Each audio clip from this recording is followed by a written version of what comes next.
I've got to start the show with an urgent warning. Don't you dare get sick for a week. That's because militant junior doctors have gone on strike, and they're gloating about it. A chap called Dr. Lawrenson Hughes, a first-year junior doctor in Yorkshire, tweeted that he was now off until after Christmas, and God bless the BMA. People are dying, Doctor. While you tuck into your Christmas turkey, more people will possibly die. He has since clarified his comments and said that consultants will keep patients safe for him. Charming. These strikes are political. The junior doctors want a 35% pay rise. They were happy to accept a pay rise of around 12.4% from the woke SNP government. But here in England, under a Conservative government, they rejected a pay rise worth 3% on top of the average 8.8% increase thousands pocketed this summer. Here's what the co-chair of the BMA's Junior Doctor Committee had to say earlier. Dr. Robert Lawrenson. Patients are suffering all year round, and every winter we hear the same horror stories coming out time and time again.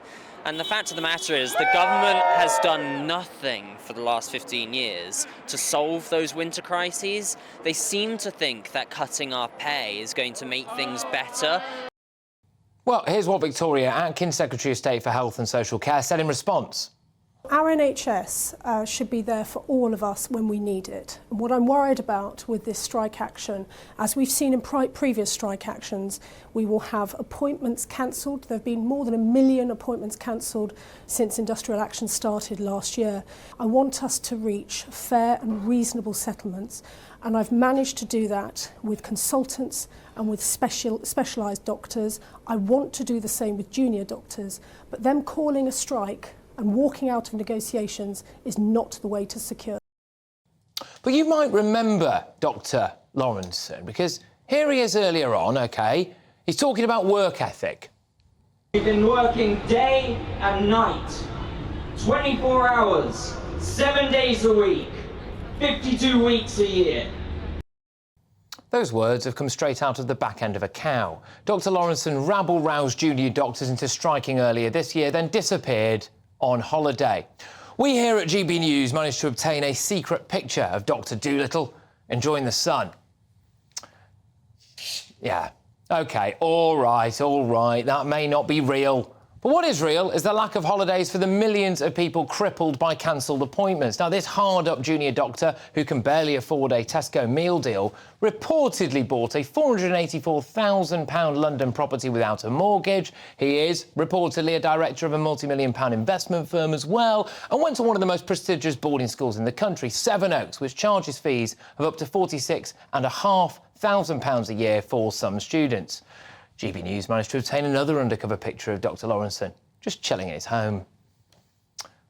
There we go. Look, obviously, again, that's a joke. In reality, he's, of course, burning money to keep warm these days.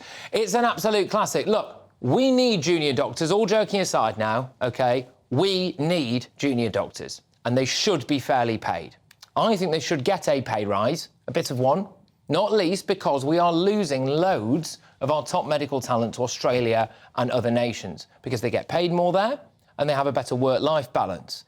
We have to, as a country, respond to market forces. We can't be losing our best to other nations, but it is a question of what is fair for everyone.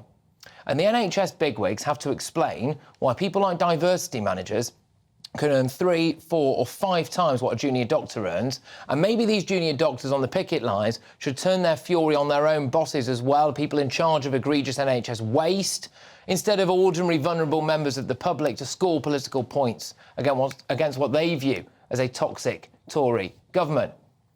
Is it fair that as many as 2 million outpatient appointments and operations have been cancelled as a result of NHS strikes already this year? Is it fair that the A&E department at Cheltenham General Hospital has closed until 8 a.m. on Saturday as a result of this? Is it fair that elderly people will stay in their own homes this Christmas because they're afraid of getting ill and not receiving care? No, it isn't fair. And some of those militant junior doctors out on strike have been qualified for less than a year. They are striking, and people who have worked all their lives, paid taxes all their lives, paid for the NHS all their lives, are the ones paying the price now, and I don't think that's fair.